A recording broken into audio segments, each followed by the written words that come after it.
iRace car vs human, who wins?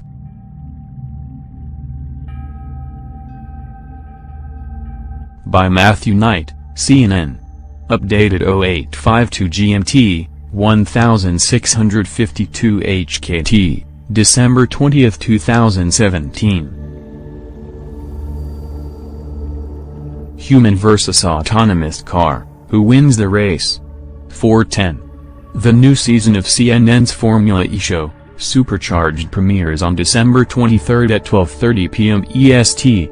For more showtimes visit cnn.com/motorsport. CNN Artificial intelligence has defeated world chess champions, mastered the ancient, and fiendishly complex, Chinese board game Go, and more recently beat a bunch of professional poker players hands down. But can an autonomous car go faster than a human driver on a racetrack? Earlier this month, CNN's Supercharged presenter Nikki Shields got the chance to find out as she pitted her driving skills against the world's first autonomous electric racing car in Hong Kong. Shields was racing in, as well as against, the DevBot, a prototype iRace car developed by Roberace which has both human and autonomous modes. The DevBot has been a regular fixture at Formula E events over the past 12 months, showing off its driverless technology at races in Marrakesh, Buenos Aires, Paris, Berlin and New York. But it had never gone head-to-head with a human driver. Racing on the track that staged the opening 2 rounds of the 2017-18 Formula E Championship, the task for both human and robot was complicated by the confines of the street circuit. It's quite scary because it's very narrow, there was no room to maneuver, Shields explained. Read, a Leclerc racer makes street track debut. Going into one of the chicanes is insanely tight. And of course if you get it wrong you are in the wall. You have to get it right every time. For Roberace, it wasn't just the track but Hong Kong's unique topography that posed problems. This was our first time of running our completely new iDriver software in a built-up urban environment, Roberace's CTO Bryn Baucom told CNN via email. Roberace hope their work with iCars can benefit general road users in the future. The urban canyons created by the tall skyscrapers cause disruptions to GPS which are difficult to replicate in a testing environment. Before completing a flying lap, Roberace engineers deploy DevBot at low speed in what they call Explorer mode, where track data is gathered using state-of-the-art sensing equipment including lidar, radar, ultrasonics and cameras. Once the track has been scanned, the information is processed by an iComputer, a NVIDIA Drive PX2, that uses complex algorithms to determine the fastest route, the racing line, around a track.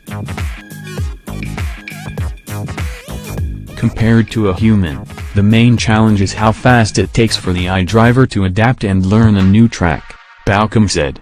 Formula E, you never know what's going to happen. 2:18. In the end, it was a rare triumph for humans against high opposition, with Shields posting a fastest lap of 1:26.6 seconds, 7.4 seconds quicker than the DevBot could manage in I mode around the 1.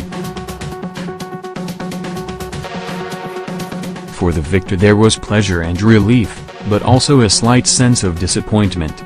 I'm a huge fan of this technology, so if the technology had won it would have been awesome, Shields said. It was amazing to see DevBot go around in complete autonomous mode, driving insanely fast around a ridiculously tight street circuit. It makes you think the possibilities are endless. DevBot may have lost this time around, but its journey of discovery has only just begun as Roborace looks to push the boundaries in autonomous car technology even further. We are developing new competition formats that go beyond the limits imposed by human safety, challenges that will test the performance of intelligent vehicle technologies to the limit, Baucom said. Convincing skeptical motorists to climb aboard with the technology is already one of the key challenges for automakers. Earlier this year, an AAA survey found that 3/4 of Americans said they would fear riding in an autonomous car. Inevitably, incidents involving autonomous vehicles attract the headlines. One of Google's self-driving cars crashed last year, and a driverless public shuttle service in Las Vegas recently had an accident on its first day in service. Roborace hasn't been immune from crashes either. Last February, while track testing in Buenos Aires, DevBot plowed into the safety barriers. But ceding control of your car to a computer may be safer and more efficient in the long run, says Professor Paul Jennings, from the UK's Warwick University, one of the UK's leading research centres for autonomous vehicles. Over 90% of accidents are down to human error, so if in the long term we can eliminate human error, we should save lives and reduce the number of accidents, Jennings told CNN. We could also look at ways of better managing congestion. We could possibly improve energy efficiency. We can offer new services for people, potentially independent mobility to people who can't have a driving license. There are lots of long-term benefits. Jennings is sympathetic to people's concerns, and he conceives that autonomous vehicles will need to be deployed gradually over the coming years. The early adoption and demonstration is likely to be in applications where you tie down the geography. I think that's easier to manage, he said. There may be adoption in enclosed environment, like a campus, or maybe in the city in an area between a station and a city center. We're even looking at trials of platooning in the fast lane of the motorway. I can well understand people's worries, but I think it's often you worry about lots of things that are new, and only experience can help with that. I think it's something you almost need to experience yourself. And that's where Roborace is hoping to help too, introducing Formula E fans to its technology with DevBot and its futuristic robocar designed by Daniel Sutman. Motorsport for more Formula E news.